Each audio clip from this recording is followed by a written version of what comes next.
Hello YouTube, this is Reno Dan. This track looks easy, right? I was thinking the same thing. I get out there, it's very tight, narrow, not a lot of places to pass, and a lot of accidents happen. A lot of accidents happened on Saturday, and a lot of accidents happened on Sunday.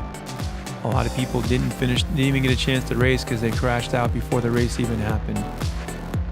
I showed up at 1 o'clock, the lady informed me that I had until 5 o'clock, so I jumped on the bike with cold tires just so I can see the track layout and get a feel for what the corners are like and everything else, because a picture's one thing, but doing it's another.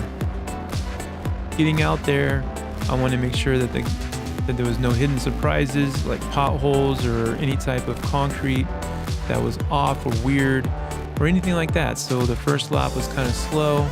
I'm just going through the corners, making sure there's nothing for me to make mental notes on before I pick up the pace.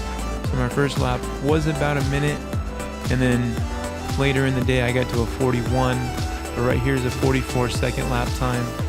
And I'm just cruising. This is the last session of the day. I'm working on two parts of the track that was giving me the most trouble. One of them because it was causing me fear, and the other part because I was going through it slow. So here is causing me fear, which is a bank turn. Almost went off the track several times. I seen a guy go off the track and crash because he hit some mud.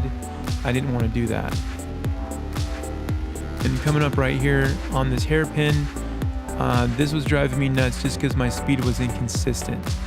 So I was going anywhere between 22 to 30 miles per hour, and I had to figure out what was happening and what was a good line and trying to get through it fast enough or I'm gonna have a bad race day, and I knew that on Saturday. So here I am going through the hairpin. You're gonna see this a couple times, and there's like 22 and I pick up the pace. Here's the big bank corner. I knew it was a fast corner, but I wasn't hitting it fast enough. Here's the hairpin again. And you're gonna see my speed ranges are all over the board, and I can't express to you like how frustrating it was for me to have inconsistent speeds on these two corners.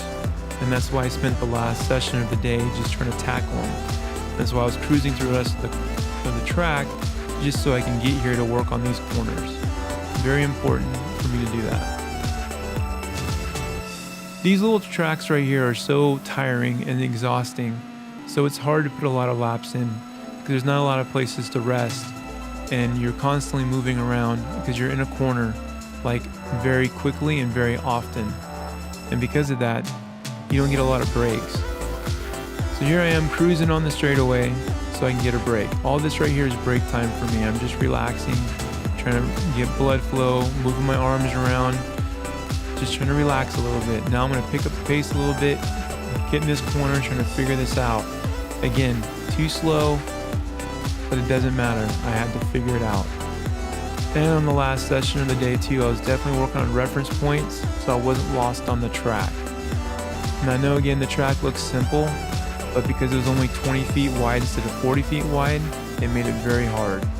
And that's why we had about 15 to 20 crashes between Saturday and Sunday. And we didn't even stay for the whole race day because we finished up our race and left. There might have been more crashes to the end. All right, my name is Reno Dan. You guys have a nice day. Thanks for watching, and I appreciate your guys' time.